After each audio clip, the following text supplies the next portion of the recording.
Dear students, welcome to lecture number 25। इस lecture में हम यूनिट नंबर 6 जो कि हमारे रिड्यूस्ड सिलेबस का लास्ट यूनिट है उसको स्टडी करेंगे। और ये यूनिट कंप्लीट हमारे सिलेबस में रिड्यूस्ड सिलेबस में शामिल नहीं, 6.1 और 6.2 आर्टिकल जो हैं वो शामिल हैं, उतना ही हम कंप्लीट करेंगे। 6.3 में कार्नो मैप्स हैं, वो आपने स्टडी नहीं करने हैं। और उसके बाद इससे नेक्स्ट लेक्चर में हम इसकी एक्सरसाइज कुछ हम इस लेक्चर में सॉल्व कर लेंगे और कुछ हम नेक्स्ट लेक्चर में सॉल्व करेंगे। इसके साथ ही आपका सिलेबस जो है वो कंप्लीट हो जाएगा। तो स्टार्ट करते हैं। सबसे पहले यूनिट इंट्रोडक्शन से। यूनिट नेम हमारे पास है कंप्यूटर लॉजिक एंड गेट्स। बहुत ही इंटरेस्टिंग आपके पास ये यूनिट है। अगर आप इसको बिल्कुल क्लियरली अंडरस्टैंड करने की कोशिश करें, इस पे थोड़ी सी एफर्ट करेंगे तो ये आपको बहुत आसानी से और बहुत इंटरेस्टिंग लगेगा।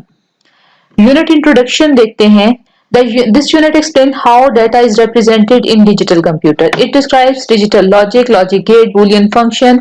In this unit, students learn how to convert Boolean functions into logic circuit. यहाँ तक ही हमने करना है, कार्नो मैप आपने नहीं करने। तो इसमें आप देखेंगे कि डिजिटल कंप्यूटर किस तरह काम करता है। बेसिकली उसके अंदर डिजिटल लॉजिक होती है जिसको हम डिफरेंट बुलियन फंक्शंस को लॉजिकल गेट्स की फॉर्म में इंप्लीमेंट करते हैं, तो फिर हमारा कंप्यूटर जो है वो काम करता है। अब ये सब चीजें किस तरह से होती हैं इसको देखते हैं। ये लास्ट मैंने नहीं इसको रीड किया। Student will also learn use the Karnaugh map and for simplification of Boolean function. तो बुलियन फंक्शन को सिंप्लीफाई करने के लिए, ताकि कम से कम नंबर ऑफ गेट्स जो है वो यूज किए जा सके, उसके लिए हम कार्नो मैप यूज करते हैं, जो कि फिलहाल हमारे रिड्यूस्ड सिलेबस में नहीं है। तो अगर जो स्टूडेंट्स कार्नो मैप्स पढ़ना चाहें, डेफिनेटली वो कमेंट सेक्शन में बता दीजिएगा। तो मैं आपको जस्ट फॉर लर्निंग पर्पस उसके लिए भी वीडियोस बना के अपलोड कर दूंगी, लेकिन आपके जो सिलेबस है एग्जाम के पॉइंट ऑफ व्यू से वो सिलेबस का पार्ट नहीं है। अब देखते हैं डेटा रिप्रेजेंटेशन इन कंप्यूटर। अब हम जब कंप्यूटर की बिल्कुल पहली डेफिनेशन ही पढ़ते हैं तो उस वहीं से हम ये पढ़ना शुरू कर देते हैं कि कंप्यूटर जो है उसके अंदर डाटा बाइनरी फॉर्म में रिप्रेजेंट होता है, जीरोस और वन की फॉर्म में। अब 0 और 1 तो दो नंबर हैं, या हमारे पास एक बाइनरी डिजिट है, बाइनरी नंबर सिस्टम है। लेकिन कंप्यूटर का तो एक हार्डवेयर है जिसके अंदर डिफरेंट आपके पास सर्किटरीज जो हैं वो अवेलेबल हैं। अब इनका आपस में क्या ताल्लुक है ये हम स्टडी करेंगे। Computer is an electronic machine as it consists of millions of electronic switches. An electronic switch is very similar to an electric switch that is used to turn on and off light. Computer के अंदर जो switches हैं वो millions of electronic switches हैं, बहुत छोटे छोटे switches होते हैं, लेकिन ये सिमिलर होते हैं। आप जो कॉमन लाइफ में लाइट के लिए इलेक्ट्रिक स्विच यूज करते हैं, ये उन स्विचेस की तरह ही होते हैं, बस ये साइज में छोटे होते हैं। The main difference is that it works on very low voltage. जो कंप्यूटर के इलेक्ट्रॉनिक स्विचेस हैं वो बहुत कम वोल्टेज पे वर्क करते हैं। If the electronic switch is closed, ठीक है, अब इसको ऑन और ऑफ के साथ कंफ्यूज नहीं करना। स्विच अगर क्लोज्ड है इट मींस उसमें से इलेक्ट्रिसिटी फ्लो कर रही है, और स्विच अगर ओपन है तो वो उसमें से इलेक्ट्रिसिटी फ्लो नहीं कर रही। तो it means that switch has only two states. Binary number system used for counting also consist of two digit 0 and 1। तो अब देखें कि यहाँ से इनकी जो है वो एक रिलेशनशिप बन जाता है कि जो हम बाइनरी लैंग्वेज क्यों यूज करते हैं, क्यों कंप्यूटर में जो सर्किटरी है, जो इलेक्ट्रॉनिक स्विचेस हमने यूज करने हैं, उनकी दो ही स्टेट्स हो सकती हैं, या तो वो ऑन होंगे या वो ऑफ होंगे, या उनमें से करंट गुजरेगा या नहीं गुजरेगा। तो इसलिए हम बाइनरी नंबर सिस्टम यूज करते हैं, इसीलिए कंप्यूटर की जो लैंग्वेज है वो बाइनरी लैंग्वेज होती है। Therefore, binary digits 0 and 1 are used in computer to represent the two states of a switch. When the current flows in the switch, it is on. अब ये देखें कि जब उसमें से स्विच, अब यहाँ पर क्लोज लिखा था ना, तो इसीलिए मैंने आपको यहाँ बताया था कि क्लोज्ड और ओपन को आपने ऑन और ऑफ के साथ नहीं करना। आपने ये नहीं कहना कि ओपन मीन्स जो है वो ऑन है और क्लोज्ड मीन ऑफ है, ऐसा नहीं करना, वहां ये चीज ऑपोजिट है। यहाँ पर अब देखें कि जब इसमें से, अब यहाँ आपको कोई कंफ्यूजन नहीं होगा कि जब इसमें से स्विच में से करंट फ्लो कर रहा है तो वो ऑन है, और इट मींस के ये इस वक्त बाइनरी 1 को रिप्रेजेंट कर रहा है, और जब इसमें से करंट नहीं गुजर रहा तो स्विच आपका ऑफ है और ये बाइनरी 0 को रिप्रेजेंट कर रहा है। अब बाइनरी डिजिट 0 और 1 is referred to as bit. ये आपको पता है कि बाइनरी 0 और 1 कंप्यूटर की जुबान में हम ये एक बिट को रिप्रेजेंट कर रहे हैं और एक बिट मिलके एक बाइट बनता है। और किसी भी नंबर को, किसी कैरेक्टर को कंप्यूटर में रिप्रेजेंट करने के लिए हमें 1 बाइट की जरूरत होती है। जैसे हमने लास्ट चैप्टर में आपने एक प्रोग्राम स्टडी किया लूप्स बारे में, जिसमें आपने आस्की कोड्स जो है वो प्रिंट किए हैं। तो उसमें जैसे आपने देखा कि अगर नंबर ए है, हमारे पास लेटर ए है, कैपिटल ए, तो उसका क्या आस्की कोड है 65, जिसका मतलब है कि हमें उस ए को, एक कैरेक्टर को रिप्रेजेंट करने के लिए एक बिट चाहिए और एक बिट में बाइनरी नंबर्स डिजिट इस तरह से अरेंज्ड होंगे कि उनका जो आपके पास डेसिमल वैल्यू आ रही होगी वो 65 आ रही होगी। ये कॉन्सेप्ट अगर आप समझना चाहें तो मैं इस वीडियो के डिस्क्रिप्शन में आपको लिंक दे दूंगी फर्स्ट ईयर के एक लेक्चर का। तो फर्स्ट ईयर को मैंने ये कॉन्सेप्ट एक्सप्लेन किया है कि how the number letter A जो है उसका आस्की कोड 65 कैसे बनता है। तो वो आप वहां से चेक कर लीजिएगा, क्योंकि वो आपके स्कोप से बाहर है, इसलिए मैं यहां पर इसको एक्सप्लेन नहीं कर रही। Groups of ones and zeros are used in computer to represent data and this is known as binary code. अब वही zeros और 1 के ग्रुप को मिला के हम बाइनरी कोड बनाएंगे और वो कोड जो है हमारे कंप्यूटर में डिफरेंट डिजिट्स को, नंबर्स को, सिंबल्स को रिप्रेजेंट करने के काम आएंगे। For example the binary code 1000 में रिप्रेजेंट द लेटर डी। अब ये कैसे लेटर डी को रिप्रेजेंट करेगा, आपको लेटर डी का कोड पता होना चाहिए। ए का कोड आपको पता है 65 है, बी का 66 है, सी का 67 और डी का 68। तो यहाँ पर देखें तो ये कॉम्बिनेशन ऐसा है कि इसको डेसिमल में कन्वर्ट करेंगे तो आपके पास जो नंबर आएगा वो 68 आएगा। बेसिकली पहला नंबर 2 रेज़ टू पर 0 है, फिर 2 रेज़ टू पर 1 है। ये पहला नंबर 2 रेज़ टू पर 0 है, फिर 2 रेज़ टू पर 1 है और ये 2 रेज़ टू पर 2 है। तो 2 रेज़ टू पर 2 आपके पास क्या होता है 4। उसके बाद ये है 2 रेज़ टू पर 3, 2 रेज़ टू पर 4, 2 रेज़ टू पर 5 एंड 2 रेज़ टू पर 6। अब 2 रेज़ टू पर 6 आपके पास क्या होता है, दैट इज इक्वल टू 64 और उसमें आप 64 में आप 4 ऐड करेंगे तो 68। तो इसका मतलब है कि ये लेटर डी को रिप्रेजेंट कर रहा है। A computer must be able to recognize codes that represent numbers, letters and special characters. ये सब चीजें जो है हम कैसे कंप्यूटर इनको जो है वो रिकॉग्नाइज करेगा, कैसे मैंने कहा कि कंप्यूटर में जो है वो आपके पास ये नंबर जो है इसको रिप्रेजेंट कर रहा है, डी को रिप्रेजेंट कर रहा है, तो लेटर डी को रिप्रेजेंट कर रहा है। तो ये इसलिए मैंने कहा कि हम आपके पास पूरा एक सिस्टम होता है। तो कंप्यूटर को इस काबिल होना चाहिए कि वो इन नंबर को रिप्रेजेंट कर सके। तो कंप्यूटर को डेफिनेटली इस काबिल किया गया है पहले, तभी उस पर ये नंबर सिस्टम अप्लाई किया गया है। उसके अलावा these codes are known as alphanumeric code. Alphanumeric codes include the following characters. हमारे पास बहुत सारे होते हैं अल्फान्यूमेरिक के अलावा, बाकी भी तमाम जितने भी कंप्यूटर में इंफॉर्मेशन है वो बाइनरी फॉर्म में ही रिप्रेजेंट की जाती है। लेकिन जो ये हमारे लिए, ह्यूमन बीइंग के लिए इजीली अंडरस्टैंडेबल है और खास तौर पे यंगर स्टूडेंट्स के लिए, तो हम इन्हीं की एग्जांपल देते हैं, जिसमें स्मॉल एबीसी है, कैपिटल एबीसी के लेटर्स हैं और 0 से 9 तक डिजिट्स हैं और कुछ स्पेशल कैरेक्टर्स हैं जैसे percentage, dollar sign, hash sign, ampersand sign, hash, plus sign या और डिफरेंट सिंबल्स हैं। अब ये सब इसमें मैंने आपसे जो बार बार जैसे कहा कि लेटर ए का जो है आस्की कोड 65 है, तो ये कैसे पता चला, और डी को इस तरह रिप्रेजेंट करना है ये कैसे पता चला, ये सब हमें बताया American standard code for information interchange की वजह से। ये एक आपके पास आस्की कोड्स का एक पूरे का पूरा सेट आप कह सकते हैं।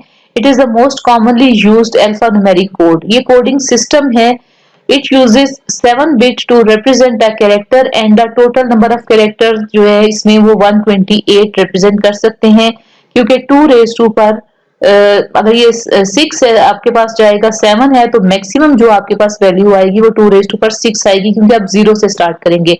तो जैसे भी हमने डिस्कस किया कि 2 रेज़ टू पर 6 जो है वो 64 होगा और उससे पीछे वाले तमाम जो नंबर हैं उनको भी सम करें 2 रेज़ टू पावर में, तो वो आएंगे 64 प्लस 63, दैट विल मेक 127 और 0 को ऐड करेंगे तो 128। ये बात आपको आई एम श्योर 100% तो बिल्कुल भी समझ नहीं आई होगी अनलेस कि आप फर्स्ट ईयर का वो लेक्चर देखें जिसमें मैंने ये नंबर सिस्टम को थोड़ा एक्सप्लेन किया है। तो उसको देखेंगे तो ये बात भी, ये सेंटेंस भी समझ में आ जाएगा कि अगर आपके पास जो है वो 7 बिट है तो मैक्सिमम आप उसमें 128 कैरेक्टर्स क्यों रिप्रेजेंट कर सकते हैं। The circuitry of digital computer works on DC voltage. ये डायरेक्ट करंट वोल्टेज है। डीसी आपको पता है, जैसे हम बैटरीज वगैरह यूज करते हैं, सेल यूज करते हैं जो आप डिफरेंट डिवाइसेस के अंदर, वो सब डीसी करंट प्रोवाइड करते हैं। लेकिन जो हमारे पास वॉल सॉकेट में करंट आ रहा होता है वो एसी करंट होता है, alternate current. Such voltage can have only two possible values at any time. ये जो डीसी वोल्ट होता है हमारे पास, जो जैसे सेल होते हैं या वो अटैच्ड होते हैं या वो नहीं होते, वो अटैच होते हैं तो भी हमें वो डीसी फॉर्म में वोल्टेज जो है वो प्रोवाइड करते हैं।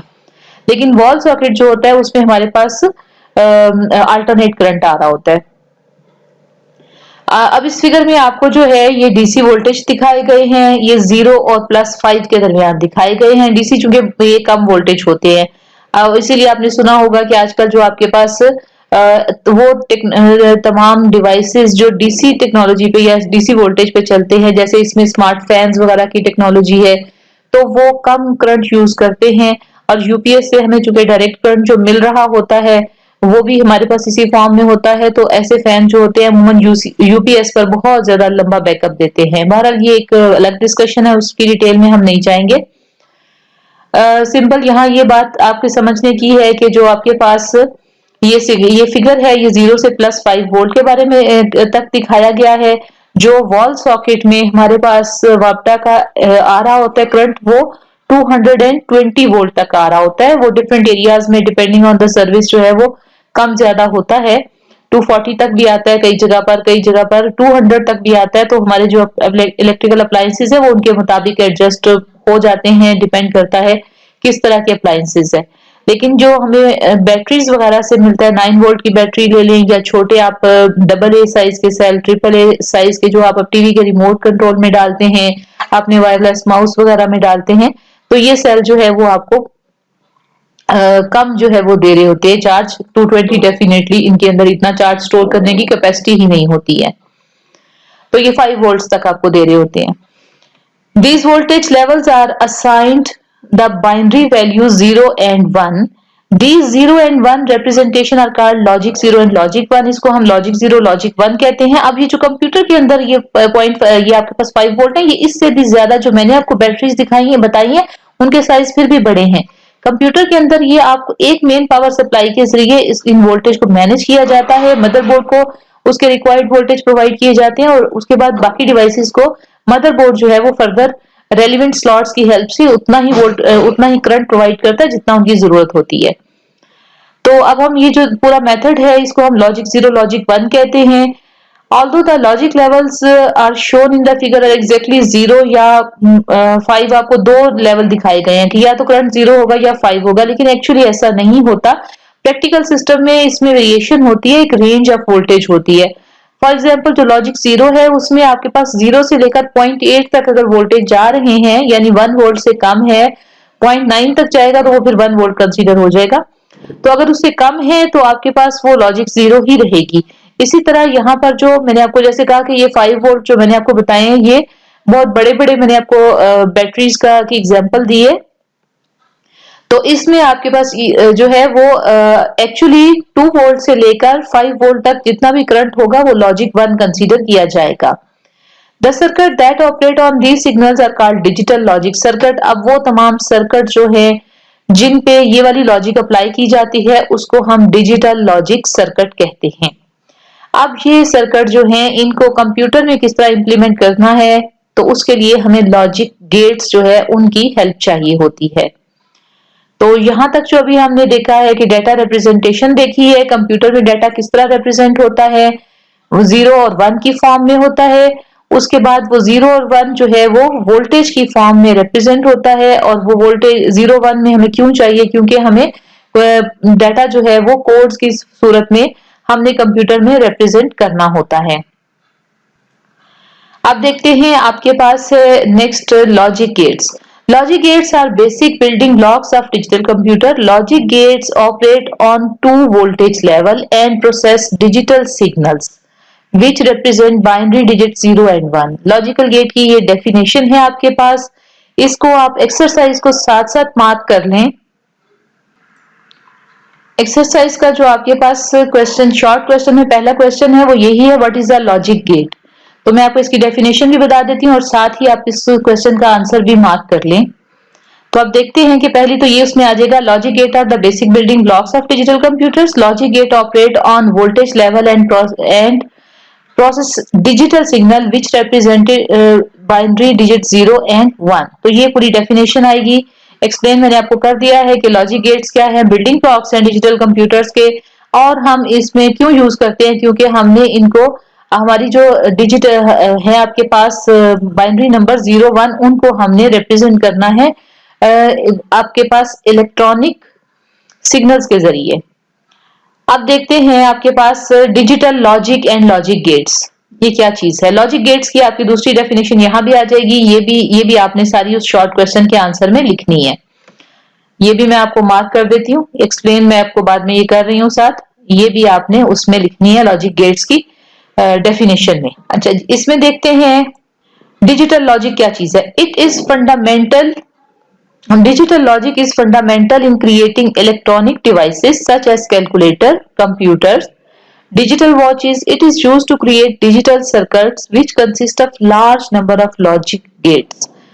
अब ये जितने डिवाइसेस के नाम बताए हैं छोटे डिवाइसेस हैं, कैलकुलेटर है, कंप्यूटर है, डिजिटल वॉच है, ये इस तरह और भी बहुत से डिजिटल डिवाइसेस हो सकते हैं। टॉयज शामिल हैं जिसमें, उसके अलावा कुछ अप्लायंसेस हो सकते हैं, डोमेस्टिक अप्लायंसेस, और बहुत से ऐसे डिवाइसेस हैं उनमें हम ये डिजिटल लॉजिक को अप्लाई करते हैं। डिजिटल लॉजिक है क्या बेसिकली, कि जो बाइनरी नंबर सिस्टम है 0 1 उसको हमने किस तरह रिप्रेजेंट करना है हार्डवेयर में, लॉजिक गेट्स में। अब दोबारा ये देखें लॉजिक गेट्स की definition. Logic gates are building blocks of digital circuit. A logic gate performs a particular logical function. Logical gate has 2 or more logic inputs, low or high, and produce a single output which may be low or high, determined by the logic level present at the inputs. Logic gate आप कह लें कि एक वो रास्ता है, एक path है जिसमें से ये करंट गुजरेगा। अब वो करंट जो है वो या तो लो में आ रहा है या हाई में आ रहा है, या तो वो 0 में आ रहा है या वो 1 की सूरत में आ रहा है। वो जो आपके पास इनपुट आ रही है वो एक इनपुट भी हो सकती है, 2 भी हो सकती है, 3 भी हो सकती है, 3 से ज्यादा भी हो सकती है। यहाँ पर लिखा है logic gate has 2 or more logic inputs. कुछ गेट्स ऐसे हैं जिनमें कम से कम 2 जो है वो इनपुट्स होना जरूरी है, लेकिन हमें ऐसा गेट भी मिलेगा जिसमें सिर्फ एक ही इनपुट हो सकती है। अब इसको टेक्स्ट को जरा 100% समझ लें और इसके कॉन्सेप्ट को भी। अब ये लॉजिक गेट जो है वो क्या फंक्शन परफॉर्म करेगा, इसको अगर आप लेट्स से के 2 0 जो है इनपुट दे रहे हैं, तो इस लॉजिक गेट की नेचर पे डिपेंड करता है कि उसने क्या आउटपुट देनी है। उसने आगे 0 ही इनपुट आउटपुट करनी है या 1 आउटपुट करनी है। हो इसमें सिर्फ ये पॉसिबिलिटीज यही है, लो या हाई, 0 या 1। लो मीन 0, हाई मीन 1। अब ये कैसे डिसाइड होगा कि उसको 2 लो इनपुट मिल रही हैं तो उसने आउटपुट क्या देनी है, 2 हाई इनपुट मिल रही है तो उसने आउटपुट क्या देनी है, एक लो और एक हाई इनपुट मिल रही है तो उसने आउटपुट क्या देनी है। ये फिर हम आगे इनकी टाइप्स देखेंगे लॉजिक गेट्स की। लेकिन एक्चुअली लॉजिक गेट की डेफिनेशन आप देख लें कि बस ये एक ऐसा आपके पास जो है गेट है जिसकी 2 या 2 से ज्यादा इनपुट होती है, और वो उस इनपुट की बेस पर जो है वो आउटपुट सिर्फ एक ही प्रोड्यूस करेगा। हर एक लॉजिक गेट से एक ही आउटपुट जो है वो प्रोड्यूस होगी। तो ये आपके पास पहला क्वेश्चन भी मार्क हो गया, what is a logic gate. इसके लिए आप ये पहला वाला पार्ट भी, यहाँ भी बिल्डिंग ब्लॉक्स वाली बात तो रिपीट हो रही है, उसके अलावा जो है यहाँ पर ये जो इंपॉर्टेंट चीज है कि logic gates operates on 2 voltage level, ये जरूर आपने मेंशन करना है। तो बेशक आप यहां से ये लाइन काटते हैं, ये रिपीट हो रही है लाइन आपके पास, तो ये बेशक आप यहां से मुकम्मल तौर पे काटते हैं। तो यहां से आप इसको स्टार्ट कर लें इसके आंसर को, और उसके बाद आप इसको यहां तक ले जाएं, यहां इनपुट्स तक। अब अपना नेक्स्ट टॉपिक देखते हैं, बेसिक लॉजिक गेट्स। अब जैसे मैंने आपको बताया कि उसको 2 इनपुट्स मिल रही हैं, इतना हमने अभी तक स्टडी कर लिया कि या तो उसको 2 हाई इनपुट्स मिल जाएंगी या 2 लो मिल जाएंगी, या एक हाई या एक लो मिलेगी। लेकिन अब उसने आउटपुट क्या प्रोवाइड करनी है, ये डिपेंड करता है कि कौन सा लॉजिक गेट आप यूज कर रहे हैं। आपके पास तीन तरह के लॉजिक गेट्स होते हैं, एंड और नॉट। ये नाम आपको कुछ सुने सुने लग रहे होंगे क्योंकि आपने प्रोग्रामिंग लैंग्वेज में ये ऑपरेटर पढ़े हैं और वहां पर भी इनके साथ यही वर्ड था कि ये लॉजिकल ऑपरेटर्स हैं। तो लॉजिकल ऑपरेटर्स बेसिकली उनको जब हम इंप्लीमेंट करेंगे तो ये लॉजिक गेट्स के जरिए उनको हम इंप्लीमेंट करेंगे। अब आपने अपनी जो इफ कंडीशन में हम एंड और लगाते थे उसको भी जहन में यहां रखना है। सबसे पहला हम देखते हैं हमारे पास जो लॉजिक गेट है वो है एंड। एंड जो है बेसिकली ये देखें, ये इसको हम रिप्रेजेंट करते हैं, आप कह सकते हैं दैट इज लॉजिकल मल्टीप्लीकेशन। इसको आप अपने पास नोट कर लें, लिख लें, मैं यहां भी लिख देती हूं, इट इज लॉजिकल मल्टीप्लीकेशन। इसमें आप दोनों वैल्यूज को बेसिकली मल्टीप्लाई करते हैं। कैसे करते हैं ये जब इनका ट्रुथ टेबल बताते हैं फिर मैं बताऊंगी। इसको रिप्रेजेंट किस तरह करते हैं, मल्टीप्लिकेशन के लिए आपको पता है कि डॉट से हम मल्टीप्लिकेशन को रिप्रेजेंट कर सकते हैं, तो उसके लिए आप एक डॉट सिंबल जो है वो यूज कर सकते हैं। ये आपके पास जैसे डॉट की सिंबल है। अब सिंपल डॉट से तो आपको आम मल्टीप्लिकेशन समझ में आएगी कि ये आम मल्टीप्लिकेशन है। तो इसके गिर्द आप एक सर्कल ड्रॉ करेंगे। ये मेरी शेप जो है सर्कल की ठीक नहीं है, ठीक है, इससे आपने कंफ्यूज नहीं होना। आपके पास एक ये एग्जैक्ट सर्कल आएगा और उसके अंदर एक डॉट आएगा, तो इट मींस ये लॉजिकल मल्टीप्लिकेशन हो रही है। अब इस लॉजिकल मल्टीप्लिकेशन का मतलब क्या है उसको समझते हैं। देखिए कि आपके पास अगर इस गेट में दोनों सिग्नल, आपके पास दोनों ही इनपुट लो आ रही है तो आंसर लो आएगा। इसकी एक ही डेफिनेशन याद रखें कि एंड में आपके पास उसी सूरत में आउटपुट हाई आएगी जब आपके पास दोनों ही इनपुट हाई आ रही हैं। कोई एक भी इनपुट अगर लो है तो आपके पास आउटपुट लो आ रही है। देखिए यहाँ पर भी लो है, ये भी आउटपुट लो है, ये भी लो है, क्योंकि यहाँ ये लो आ रही है, यहाँ दोनों लो है, यहाँ एक लो है। तो इसलिए ये आंसर इसका जो है ट्रू तभी आएगा जब दोनों इनपुट्स हाई होंगी। टेक्स्ट रीड कर लेते हैं। The and gate has two or more inputs that can be low or high. The output is high only when all the inputs are high. अब ये दो या दो से ज्यादा, जितनी भी, कम से कम इसको दो इनपुट चाहिए क्योंकि एक इनपुट पे ये काम नहीं करेगा। तो अगर 3 इनपुट होती हैं, 4 होती हैं, 5 होती हैं, 6 होती हैं, जितनी भी इनपुट्स आएंगी अगर वो सब की सब हाई है तो इसकी आउटपुट हाई आएगी। अदरवाइज कोई एक इनपुट भी लो है तो इसकी आउटपुट जो है वो लो आएगी। इसको आप कंपेयर कर सकते हैं लॉजिकल कंडीशन एंड के साथ। एंड ऑपरेटर हम जब अप्लाई करते हैं तो उसमें जैसे हम देखते हैं कि फॉर एग्जांपल हमें एक ऐसी स्टूडेंट चाहिए जो क्लास ग्रेड 10 की स्टूडेंट हो और वो कंप्यूटर साइंस पढ़ती हो। तो ये दो कंडीशंस हैं। ये बेसिकली एक एंड ऑपरेटर अप्लाई हो रहा है कि अगर ये दोनों कंडीशंस ट्रू होंगी तो हमें उस स्टूडेंट के साथ जो है कोई स्पेसिफिक हमने उसको टास्क असाइन करना है। लेकिन अगर वो ग्रेड 10 की स्टूडेंट है बट वो कंप्यूटर साइंस को एज ए सब्जेक्ट नहीं पढ़ रही, कोई और सब्जेक्ट बायोलॉजी पढ़ रही है, तो हमने उसको वो टास्क असाइन नहीं करना। इसी तरह से मल्टीपल कंडीशंस हो सकती हैं, तो ये एंड ऑपरेटर अप्लाई हो रहा है। The logic operation of two input and gate is shown in figure 6.2 with all the possible input combination. अब पॉसिबल कॉम्बिनेशन इसके कितने हो सकते हैं, 4 ही हो सकते हैं, क्योंकि 2 इनपुट्स है तो 2 इनपुट्स को हमेशा आपने देखना है जितनी नंबर ऑफ इनपुट्स होंगी उसको आपने 2 रेज़ टू पर 2 में लेके जाना है। तो 2 रेज़ टू पर 2 इज इक्वल टू 4, तो इसकी 4 ही पॉसिबल स्टेट्स हो सकती हैं। इसमें आगे जाके मैं थोड़ा और भी आपको गाइड करूंगी कि आप कैसे नंबर ऑफ इनपुट्स डिसाइड कर सकते हैं। दूसरी कंडीशन, अब दूसरा गेट हमारे पास आता है और। इसमें आपके पास, अब देखिए नाम से भी जाहिर है, और जो है इट मींस के कुछ भी आप जो है वो कम से कम एक भी इनपुट अगर आपकी हाई आ रही है ना तो आपका आंसर हाई आएगा, आपकी आउटपुट जो है वो हाई आएगी। और ये आपके पास ये बेसिकली इसको इस सिंबल से रिप्रेजेंट करते हैं। सर्कल में पहले जैसे डॉट था, अब सर्कल के अंदर प्लस साइन है और इसका नाम क्या होगा, ये लॉजिकल एडिशन है basically. The OR gate has 2 or more inputs. The output of an OR gate is low only when all the inputs are low. तो अब इसमें क्या है, लो तब, उसमें क्या था, हाई तब थी जब सारी इनपुट हाई थी एंड में, और OR में लो तब होगी जब सारी आउटपुट इनपुट्स जो है वो लो होंगी। और उसके अलावा output is high when 1 or more input is high. कोई इसको एक भी हाई इनपुट मिल जाएगी तो OR गेट में से अगर जो भी गुजर रहा है जो भी फंक्शन है बूलियन, उसकी आउटपुट जो है वो हाई होगी। The logic operation of two input और gate is shown in figure 6.3, ये उसके फिगर है। इसकी भी पॉसिबल 4 ही पॉसिबिलिटीज हैं, या तो दोनों लो होंगी, या पहले वाली हाई दूसरी लो होगी, या पहले वाली लो दूसरी हाई होगी, या दोनों हाई होंगी। सेम आपके पास कॉम्बिनेशन एंड गेट में है। इसके अलावा नेक्स्ट देखते हैं नॉट गेट। अब ये वो गेट है जिसको सिर्फ एक इनपुट चाहिए।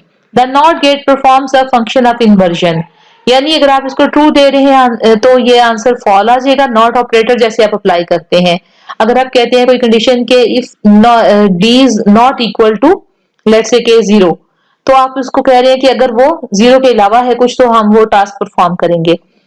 तो the not operator gate performs the function of inversion, therefore it is also known as inverter. इसको हम इन्वर्टर भी कहते हैं। ये बेसिकली आपको आप उसको कहते हैं इन्वर्ट कर देता है इनपुट को। लो इनपुट मिलेगी तो ये हाई देगा आउटपुट, और हाई इनपुट मिलेगी तो ये लो आउटपुट देगा। It has single input, the output of not gate is high when input is low and vice versa. और इसकी लॉजिक जो है वो आपको, इसका गेट जो है वो इसकी पॉसिबल कॉम्बिनेशन इसके दो ही बनते हैं, क्योंकि इसकी इनपुट नंबर ऑफ जो है आपके पास इनपुट्स एक है। तो मैंने आपसे पहले भी कहा था कि नंबर ऑफ इनपुट्स अगर जितनी है तो 2 रेज टू पर में आप उसको लेंगे, तो 2 रेज टू पर 1 is equal to 2। It means के इसकी आपके पास दो ही स्टेट्स बन सकती हैं, दो इनपुट्स बन सकती हैं ओवरऑल, कि या तो लो देंगे इनपुट या हाई देंगे। दो केसेस इसके बन सकते हैं। उसके बाद देखते हैं अपना next topic, that is truth table. Truth table जो होता है, it represent a digital logic circuit in tabular form. It shows how logic circuits output respond to all the possible combination of inputs. हमारे पास आपने देखा कि input की combinations होते हैं। जैसे ये देखे थे हमने दो, तो इसमें इनपुट के कॉम्बिनेशन इसको 0 और 1 की फॉर्म में जरा आप लेकर जाएं तो क्या क्या हो सकता है, 0 0 1 0 0 1 एंड 1 1, तो 4 कॉम्बिनेशन है ना। इस तरह यहाँ पर आपके पास डिफरेंट कॉम्बिनेशंस होंगे तो उनकी एक आपके पास आउटपुट आएगी। तो उस आउटपुट को हम न्यूमेरिकल फॉर्म में जब रिप्रेजेंट करते हैं तो उसको हम ट्रूथ टेबल कहते हैं। तो इसमें देखें कि it shows the logic circuits output respond to all possible combination of inputs. जो भी कॉम्बिनेशन है इनपुट के, जैसे ये एक ट्रूथ टेबल आपको गिवन है, इसी तरह से इसके ट्रूथ टेबल भी आपके इन गेट्स के ट्रूथ टेबल भी आगे हम देख लेंगे, वहां पर आपको और इसका कॉन्सेप्ट क्लियर हो जाएगा। इसकी प्रॉपर्टीज देख लेते हैं। Truth table consist of rows and columns. Rows and columns होती हैं। It shows relationship between input and output, और ये जो है डिजिटल लॉजिक सर्किट इस पे एक अप्लाई हो रहा है। ये सिंपल ऐसा नहीं हो रहा कि ये कुछ सारी चीजें ऐड हो रही हैं, सारी चीजें और हो रही हैं, ऐसा कुछ नहीं हो रहा। ये पूरा एक बूलियन फंक्शन है जिसका ये ट्रूथ टेबल है। वो बूलियन फंक्शन आपको यहाँ गिवन नहीं है। उसके अलावा आपके पास जो है it shows output for all the possible combination of inputs for low and high। अब जितने भी इसके all possible combinations हैं, जैसे अगर हमारे पास यहाँ 3 वेरिएबल्स हैं, पहले हमने 2 इनपुट्स देखी हैं x और y, यहाँ 3 इनपुट्स हैं, तो 3 इनपुट्स हमारे पास जो हैं वो देखें 2 raise to power 3 that is equal to 8। तो इसमें आपके पास जो है 8 आपके पास पॉसिबल जो है वो कॉम्बिनेशन बन सकते हैं, यानी तीनों पे 0 आ सकता है। पहले 2 पे 0, इस पे 1, फिर इस पे आपके पास पहले पे 0, दूसरे वाले पे 1, तीसरे वाले पे 0। तो ये इस तरह कॉम्बिनेशन है। मैं अभी आपको ये भी एक्सप्लेन कर देती हूँ कि ये टेबल हम कैसे बनाएंगे। तो ये सारे ऑल पॉसिबल कॉम्बिनेशन पे देता है हमें। All the combination of inputs are listed in the column on the left, and output जो है वो राइट मोस्ट जो है, ये आपके पास आउटपुट का एक कॉलम होता है क्योंकि आउटपुट एक ही आनी है आपके पास। The input columns are constructed in order of binary counting with the number of bits equal to the number of inputs। तो ये आपके पास एक ऑर्डर में आएगी इनपुट्स। ये ऑर्डर कैसे आप डिफाइन करेंगे ये मैं भी आपको एक्सप्लेन कर देती हूँ। Each row of truth table contains one possible combination। वो मैंने आपको बता दिया कि वन पॉसिबल कॉम्बिनेशन ये हो सकता है कि तीनों इनपुट 0 आए। फिर ये कॉम्बिनेशन हो सकता है सिर्फ x के ऊपर 1 आ रहा है, बाकी दोनों पे 0, तो वो कॉम्बिनेशन ये मौजूद है। एक कॉम्बिनेशन हो सकता है कि y पे 1 आ रहा है, बाकी 2 पे 0, वो कॉम्बिनेशन ये मिल गया आपको। तो ये सारे पॉसिबल कॉम्बिनेशन इसमें कवर हो जाते हैं। कैसे होते हैं वो हम देख लेते हैं। Each row of truth table contains one possible combination and the result of that combination, वो भी उसके सामने रिस्पेक्टिवली उसी के राइट मोस्ट हिस्से में जो है वो शो कर दिया जाता है। The above truth table represent the logic circuit that has three inputs designed by variables x, y, z. The output is designed by f। Output को हम अमूमन फंक्शन f कहते हैं जो राइट मोस्ट कॉलम में गिवन है। Three inputs जो है उनकी 8 पॉसिबल कॉम्बिनेशंस हैं। अब मैं आपको बताती हूँ कि 8 पॉसिबल कॉम्बिनेशंस हमेशा 8 ही क्यों आएंगे। अगर 3 इनपुट्स हैं तो 8 ही कॉम्बिनेशन आएंगे। उसको कैसे राइट करेंगे? पहले आप जो है आप ये करेंगे, जो सबसे आपका लेफ्ट वेरिएबल है 8 को आपने हाफ हाफ कर लेना है। तो हाफ 8 का हाफ क्या है? 4। पहले आपके पास यहाँ 4 जीरो आएंगे और बाकी 4 वंस आएंगे। फिर आपने इसका हाफ कर लेना है। 4 का हाफ है 2। पहले 2 जीरो आएंगे, फिर 2 1 आएंगे, फिर 2 जीरो आएंगे, फिर 2 1 आएंगे। तो ये आपका सेकंड वेरिएबल हो जाएगा। और फिर तीसरे वेरिएबल को आपने 1 1 करना है। पहले 1 0 1 1 1 0 1 1 1 0 1 1 एंड सो ऑन। इसी चीज को आपको मैं 2 वेरिएबल्स में बता देती हूँ। x और y अगर आपके पास 2 ही वेरिएबल है तो 2 रेज़ टू पावर 2 4 होता है। तो 2 का हाफ आप क्या करेंगे? 0 से आपने स्टार्ट करना है। 2 का हाफ 2 होता है, तो 0 0 एंड 1 1। तो ये आपके पास कॉम्बिनेशन हो गए इस तरह से 0 1 0 1। तो ये आपके पास 2 वेरिएबल का आपके पास एक आंसर आ गया, कॉम्बिनेशन आ गए। इसी तरीके से लेट्स से अगर आपके पास 4 वेरिएबल्स हैं, इसको इरेज कर देते हैं। लेट्स से कि आपके पास यहाँ एक और वेरिएबल भी है w। अब क्या होगा आपके पास, बल्कि w को हम इस तरफ ले जाते हैं, इधर एक कॉलम इंसर्ट कर लेते हैं और आप ये सब इसको हम डिलीट कर देते हैं। बल्कि डिलीट नहीं करते, ये हमारे काम आ जाएंगे। इसी तरह से एक और वेरिएबल हमने इंट्रोड्यूस कर दिया है यहाँ पर। इसके अंदर क्या कॉम्बिनेशंस आ रहे हैं आपके पास? अब पहली बात तो ये कि ये 4 वेरिएबल्स की इनपुट है। 2 raise to power 4 is equal to 16। तो 16 का हाफ क्या होगा? 8। तो यहाँ पर 8 जीरो लगा देंगे। 1 2 3 4 5 6 7 8 एंड इसी तरह से 8 1 लगा देंगे। ये आपने 8 1 लगा दिए। तो ये आपके पास आ गया इसका कॉम्बिनेशन। इसको भी हम फॉर्मेट उसी पैटर्न पे कर लेते हैं जिसपे हमने पहले वाले को किया हुआ है। सेंटर है और बोल्ड है। अब देखिए ये आपके 8 0 8 1 आ गए। उसके बाद 8 का हाफ 4 4 0 और 4 1। फिर इसी को रिपीट करना है। 4 0 आएंगे और फिर 4 1 आएंगे। तो ये आपके पास हो जाएगा। आपने इसको कंप्लीट वेरिएबल्स को। तीसरे में 2 2 का आपके पास कॉम्बिनेशन है। 4 का हाफ 2 2 0 2 1। तो यहां पर भी आ गए 2 0 2 1 सो ऑन। और इस तरह ये कॉम्बिनेशन भी इस तरह कंटिन्यू होगा 1 0 1 1। तो ये 0 1 0 1 की जो है वो आपका कॉम्बिनेशन जो है चलता रहेगा। और ये देखिए इसमें कोई मिस्टेक नहीं आ रही। 0 से स्टार्ट हो रहा है, 1 पे एंड हो रहा है।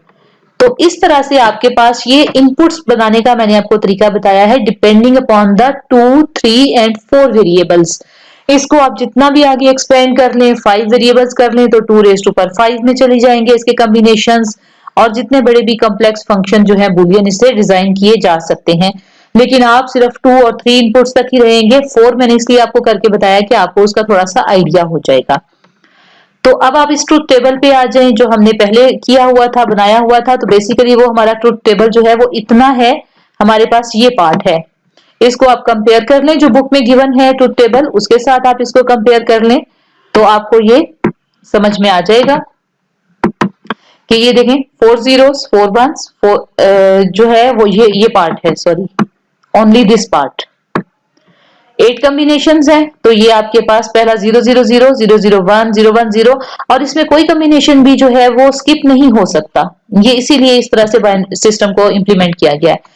अब बाकी बात रहेगी कि इसकी आउटपुट f कैसे आ रही है। तो ये इसका आपको चूंकि बाइनरी फंक्शन गिवन नहीं है तो आप इसमें कुछ फंक्शन अप्लाई हुआ होगा।